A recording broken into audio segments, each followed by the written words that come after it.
Shri P V Anwar, ഇപ്പോൾ താങ്കൾ വാർത്താ സമ്മേളനത്തിൽ ഉന്നയിച്ച ആരോപണങ്ങൾക്ക് പിന്നാലെ ഇപ്പോൾ മലപ്പുറത്ത് വലിയ രീതിയിൽ തന്നെ മാറ്റം ഉണ്ടായിരിക്കുന്നു, വലിയ അഴിച്ചുപണി പോലീസിൽ ഉണ്ടായിരിക്കുന്നു. താങ്കൾ എങ്ങനെ പ്രതികരിക്കുന്നു? അഴിച്ചുപണി ഉണ്ടായിരുന്നെങ്കിൽ ആശ്വാസം, ജനങ്ങൾക്ക് ആശ്വാസം, ആശ്വാസത്തിന്റെ വാർത്തയാണല്ലോ. ഡിവൈഎസ്പി റാങ്കിലുള്ള ഉദ്യോഗസ്ഥർക്ക് മാറ്റം. ഓക്കെ, ഈ ഗവൺമെന്റ് ഒന്നും ചെയ്യില്ല, മുഖ്യമന്ത്രിയുടെ ആഭ്യന്തര വകുപ്പിൽ നിന്ന് ഒരു ഓർഡറും ഒരു നീതിയും പ്രതീക്ഷിക്കേണ്ട എന്ന് പറയുന്നതിന് കടങ്ങ വിരുദ്ധല്ലേ സിസ്റ്റർ? ആദ്യം സുജിത് ദാസിനെ മാറ്റി, അത് കഴിഞ്ഞ് PSP മാറ്റി, ഡിവൈഎസ്പിമാരെ മാറ്റുന്നു. അങ്ങനെ മുന്നോട്ട് പോട്ടെ, ആശ്വാസകരമായ വാർത്തയാണ്. താങ്കൾ നാളെ മലപ്പുറത്ത് നിന്നും മുഖ്യമന്ത്രിയെ കാണാൻ തിരുവനന്തപുരത്തേക്ക് പോവുകയാണല്ലോ അല്ലേ? ഞാൻ നാളെ പോകുന്നില്ല. ഞാൻ ഒന്ന് രണ്ട് ഡീറ്റെയിൽസും കൂടി ഞാൻ ഉന്നയിച്ച വിഷയങ്ങളുമായി ബന്ധപ്പെട്ട, കാരണം ഈ സംഭവവികാസങ്ങൾ മുഴുവൻ മലപ്പുറത്താണല്ലോ, അതുമായി ബന്ധപ്പെട്ട് എനിക്ക് ഒന്ന് രണ്ട് തെളിവുകൾ കൂടി കിട്ടേണ്ടതുണ്ട്. അതിന് വേണ്ടിയിട്ടുള്ള ഒരു വലിയ പരിശ്രമത്തിലാണ് ഞാൻ. കിട്ടിയിട്ടേ തൊടുന്നില്ല. അറിയില്ല, ഞാനിപ്പോ ജസ്റ്റ് ആണ് ഇപ്പൊ ഈ വിവരങ്ങൾ അറിയുന്നത്. നോക്കാം, നമുക്ക് ഇവിടേക്ക് എത്തിയില്ലേ? അല്ല, ഇന്നിപ്പോൾ മുഖ്യമന്ത്രി പൊതുപരിപാടിയിൽ വലിയ വിമർശനങ്ങൾ കോൺഗ്രസിന് മറുപടിയൊക്കെ നൽകിയിട്ടുണ്ട്. RSS ബന്ധം, ആർക്കാണ് RSS ബന്ധം എന്നുള്ള ചോദ്യം അദ്ദേഹം കോൺഗ്രസുമായി ബന്ധപ്പെട്ട് ചരിത്രത്തിലേക്കൊക്കെ പോയി. പക്ഷേ നിലവിൽ CPM-ന് RSS ബന്ധം എന്നുള്ളതല്ലല്ലോ ആരോപണം.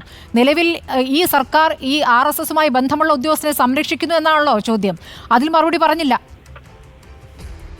എനിക്കറിയില്ല, ഞാനത് കേട്ടില്ല. ശരി, അപ്പോൾ ഈ നടപടിയിൽ താങ്കൾ തൃപ്തനാണ് അല്ലേ? തീർച്ചയായിട്ടും. ഞാൻ മാത്രമല്ല, കേരളത്തിലെ ജനകോടികൾ അതിൽ തൃപ്തരായിരിക്കുന്നതാണ് ഞാൻ മനസ്സിലാക്കുന്നത്. ഇതിങ്ങനെയാണ് മലപ്പുറം SP ശശിധരന് സ്ഥലം മാറ്റം, DYSP റാങ്കിലുള്ള ഉദ്യോഗസ്ഥർക്ക് മുഴുവൻ മാറ്റമാണ്. താനൂർ DYSP VV ബെന്നിയെ കോഴിക്കോട് റൂറലിലേക്ക് മാറ്റിയിരിക്കുന്നു.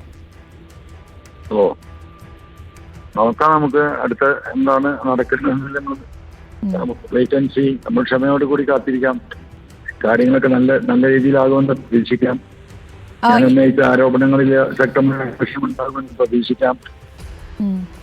താങ്കൾ ഉന്നയിച്ച ആരോപണങ്ങളിൽ അവിടെ ചില ഉദ്യോഗസ്ഥരുമായി ബന്ധപ്പെട്ട് ഈ കൊലപാതക കേസുകൾ എങ്ങനെയൊക്കെ അട്ടിമറിക്കപ്പെട്ടു എന്നുള്ള വിവരം ഉണ്ടായിരുന്നു.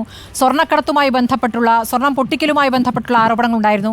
ഏറ്റവും ഒടുവിൽ ബലാത്സംഗ ആരോപണം ഉയർന്നപ്പോൾ അതിലും താങ്കൾ ഒരു നിലപാടെടുത്തതാണല്ലോ. അപ്പോൾ ഇതിലൊക്കെ ഒരു കൃത്യമായ തീരുമാനം സർക്കാരിൽ നിന്ന് താങ്കൾ പ്രതീക്ഷിക്കുകയാണ്. ഇതിപ്പോൾ ഒരു സ്ഥലം മാറ്റം മാത്രമാണ്. തീർച്ചയായിട്ടും 100% അത് പ്രതീക്ഷിക്കുന്നുണ്ട്. അതിലേക്ക് എത്തുന്നത് കാരണം ഇവരൊക്കെ അവിടെ ഇരുന്നുകൊണ്ട് ഇപ്പൊ ജില്ലയിലെ ഈ പറയുന്ന സുജിത് ദാസിന്റെയും ADGP അജിത് കുമാറിന്റെയും സന്തത സഹചാരികളും അവരുടെ തലയണ മന്ത്രക്കാരുമാണ്. അവരൊക്കെ ജില്ലയിൽ നിന്ന് പോകുന്നു എന്ന് പറയുമ്പോൾ തന്നെ സത്യസന്ധമായി കേസ് അന്വേഷിക്കുന്ന ലോക്കൽ ഉദ്യോഗസ്ഥർക്ക് അത് ഒരു ആശ്വാസം നൽകും എന്ന് തന്നെയാണ് ഞാൻ കരുതുന്നത്. ഇനി വരുന്നവരാരാന്ന് നമുക്ക് നോക്കാം. ഇവര് പോയാൽ മാത്രം പോരല്ലോ, വരുന്നവരാരാ നോക്കാം. നമുക്ക് വരട്ടെ, നമ്മളത് പ്രൊജുഡ്യൂസ് ചെയ്യണ്ട. ശരി, വളരെ നന്ദി ശ്രീ PV അൻവർ പ്രതികരിച്ചതിന്. മലപ്പുറം പോലീസിൽ വന്നിരിക്കുന്ന ഈ അഴിച്ചുപണിയിൽ തൃപ്തനാണ് എന്നാണ് PV Anwar MLA പ്രതികരിച്ചിരിക്കുന്നത്. PV Anwar വാർത്താ സമ്മേളനത്തിൽ ഉന്നയിച്ച ആരോപണങ്ങൾ, അതിന്മേലാണ് ഇപ്പോൾ മലപ്പുറത്ത് നടപടിയുണ്ടായിരിക്കുന്നത്. നാളെ മുഖ്യമന്ത്രിയെ കാണാൻ, പാർട്ടി സെക്രട്ടറിയെ കാണാൻ തിരുവനന്തപുരത്തേക്ക് പോകുമെന്ന് അറിയിച്ചിരുന്നെങ്കിലും അത് കുറച്ച് ദിവസത്തേക്ക് മാറ്റുന്നു എന്നാണ് PV അൻവർ പറഞ്ഞിരിക്കുന്നത്. കുറച്ചുകൂടി തെളിവുകൾ ശേഖരിക്കുന്ന തിരക്കിലാണെന്നാണ് അദ്ദേഹം പറഞ്ഞിരിക്കുന്നത്.